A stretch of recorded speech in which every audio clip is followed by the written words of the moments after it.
இந்த பாடலில் தாயானவள் இந்த குழந்தை பிறப்பதற்கு என்னெல்லாம் செய்தாள் என்பதை பற்றிய கூறும் ஒரு பாடல். ஆராரோ ஆரிரரோ ஆராரோ ஆரிரரோ, கண்ணே நீ உறங்கு கண்மணியே நீ உறங்கு, கண்ணானு என் கண்ணே கலங்காமே கண்ணுறங்கு, எங்கள் குலம் மங்காமல் எதிர்குலத்தார் ஏசாமல், தங்கமணி பொக்கிஷத்தை தானாள வந்த கண்ணோ, எட்டாத கோயிலுக்கு எட்டி விளக்கேற்றி, தூரத்து கோயிலுக்கு தூண்டா விளக்கேற்றி, கோட்டியூர் கோயிலுக்கு கொடி விளக்கேற்றி வைத்தேன், ஆண்டி பரதேசிக்கு அன்னதானம் தான் செய்து, மடமும் கட்டி வச்சு மண்டபமும் தான் எடுத்து, நீ பிறக்க நாங்களும் வேண்டாத தெய்வமில்லை, ஏத்தாத விளக்கும் இல்லை ஏங்காத நாளும் இல்லை, கோவிந்த சாமியின் கோலமெல்லாம் சேர்ந்தார் போல், கோல அழகுடனே வந்தவளே கண்ணுறங்கு, கோல அழகுடனே வந்தவனே கண்ணுறங்கு, ஆராரோ ஆரிரரோ ஆராரோ ஆரிரரோ அப்படின்னு அந்த குழந்தையை தாலாட்டி தூங்க வைக்கிறாள். அடுத்ததாக ஒரு பாடலில் இந்த குழந்தை அழறதான், அந்த அழுது கண்ணீர் எப்படி பெருகி வருது அப்படிங்கிறது இவருடைய கற்பனை நயம் பாருங்கள்.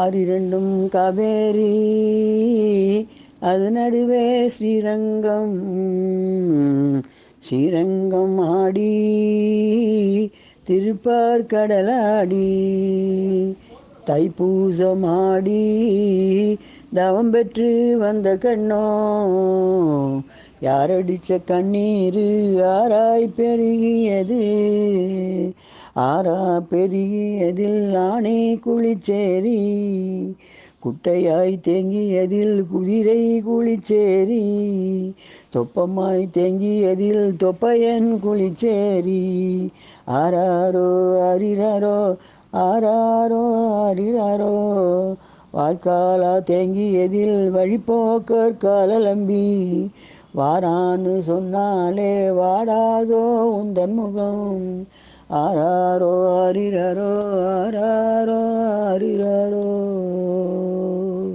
குழந்தை அழுத கண்ணீரானது எப்படியெல்லாம்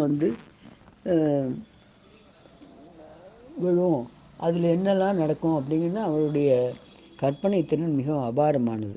அடுத்தபடியாக ஒருத்தர் என்ன சொல்கிறா, இந்த குழந்தைய தூங்க வைக்கிறதுக்காக ஒரு பாடல், அதை பார்ப்போம். அப்படியாகத்தானே இந்த தாலாட்டில் பல நயமும் அந்த தாயினுடைய ஒரு தாபமும் வெளிப்படுகிறது. இரண்டாவதாக, இக்காலத்தில் தாலாட்டு பாடுவதற்கு தாய்க்கும் நேரமில்லை, குழந்தையை அதை கேட்பதற்கும் கிடையாது. அது ஒரு கையில் ஒரு இதை கொடுத்துட்டு அது மாட்டுக்கு வச்சுக்கிண்டு அந்த பார்த்துக்கிண்டு அந்த இதை தட்டிக்கிண்டு விளையாடின்னு இருக்கும். இல்லைன்னா ஒரு டேப் ரெக்கார்டர் போட்டு அது மாட்டுக்கு பாடின்னு இருக்கும், இது மாட்டுக்கு ஆடின்னு இருக்கும். அப்படி உள்ள காலமாக இது மாறிவிட்டது. இருந்தாலும் தாலாட்டின் சிறப்பே சிறப்பு. ஆழ்வார் ஆச்சாரியார் எம்பெருமான் ஜீயர்களை சரணம். ஆழ்வார்கள் பலரும் தாலாட்டை பற்றி பாடாதவர்களே கிடையாது. கண்ணனை குழந்தையாக வைத்து கொண்டு பாடிய பாடல்கள் அநேகம்.